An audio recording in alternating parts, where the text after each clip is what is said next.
When Pastor Nick asked me to speak today, I told him that I would do it if he understood that I probably would cry, which I'm already doing, because I cry when I talk about the school and the church, so please bear with me. And I'm going to probably read most of it so that I don't leave anything out, and I'm kind of out of practice with just winging it.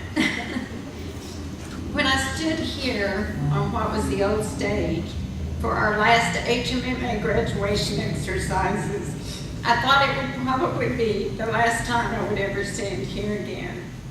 Little did I know what the next 3.5 years would bring. I had been here at the school for over 25 years, and I couldn't imagine what it would be like without the school in my life. One thing I was certain of was that I wanted more than anything for Abiding Grace to be the next owners of this property.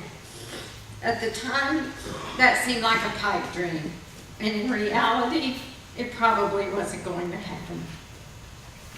However, there was just something in my heart that told me it might just be possible if they had enough time to put everything together, as it was obvious that Pastor Nick and others who had fostered the beginning of Abiding Grace wanted it to happen as much as I did. Excuse me. The process of closing the school was much harder for me and for Cecil than we had ever imagined. There were so many memories, and the school was such a huge part of our lives. I did a lot of crying during that period, and I questioned whether or not we had made the right decision to close the school, even though I knew it was time and it was the right thing to do.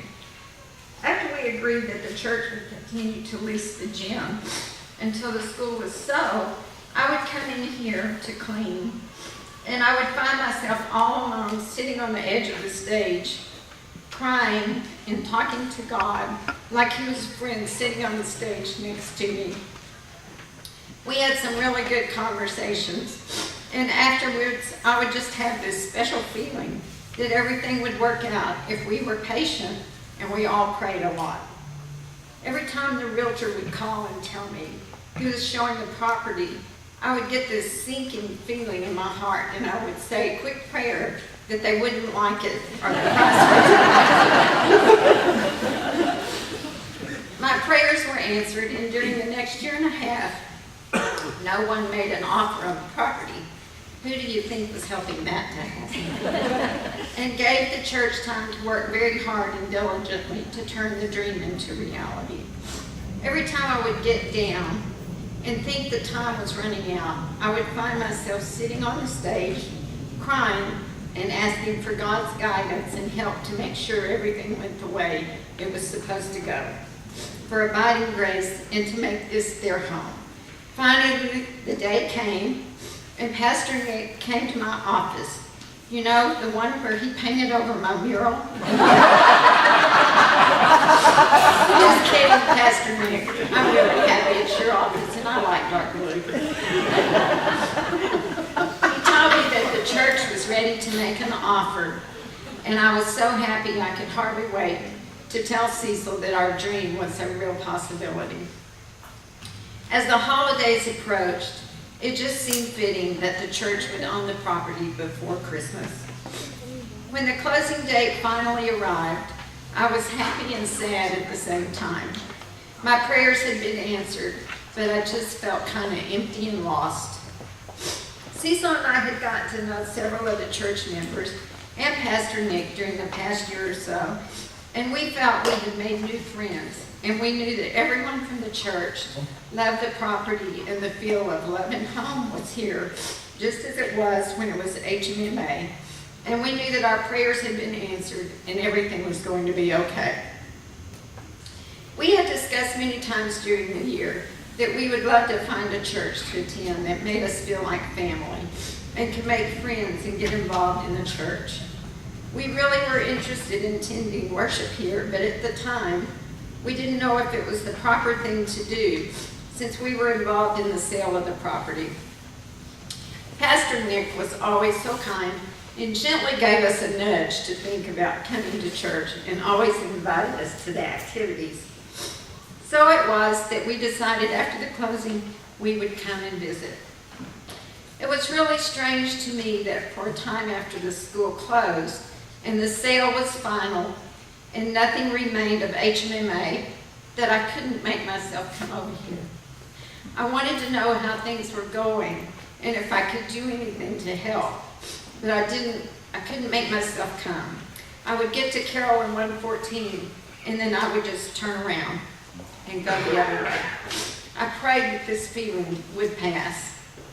When Pastor Nick called and invited us to the dedication ceremony, I didn't know if I could do it, but I wanted to so badly.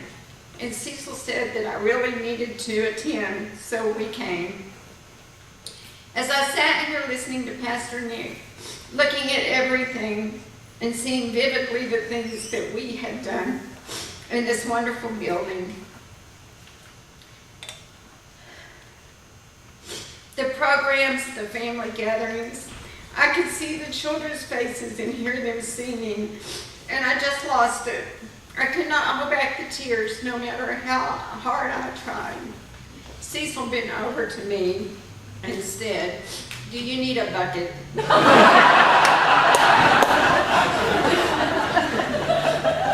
At the same time, I could feel the warmth and the love and kindness that was so apparent from the congregation.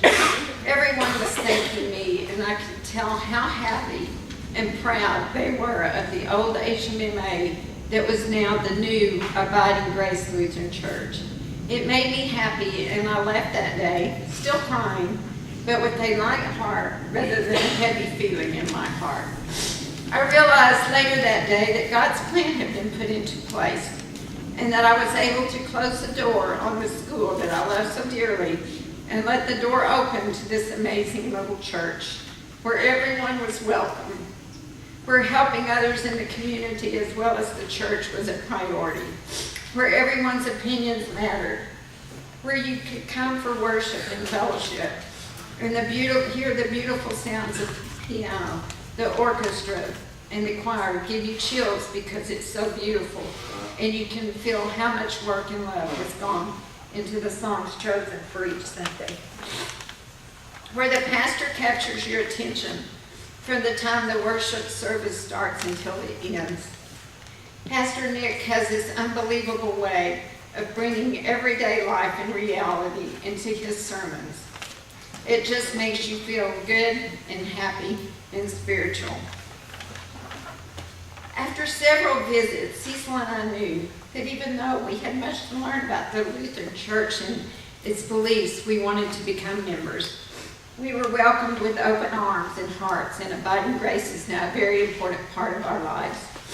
It's hard to describe it, but even though I have so many wonderful memories of HMMA, and I feel so at home here, it's different now. It doesn't feel like the school gym anymore. It feels like the sanctuary filled with God's presence. We love coming back to a very special place that was once a little school that was in God's blessing every day for so many years, and now coming back to a very special place that is now Abiding Grace, and there is no doubt His blessings are here every day. This is our church home now. It was meant to be. It was God's plan.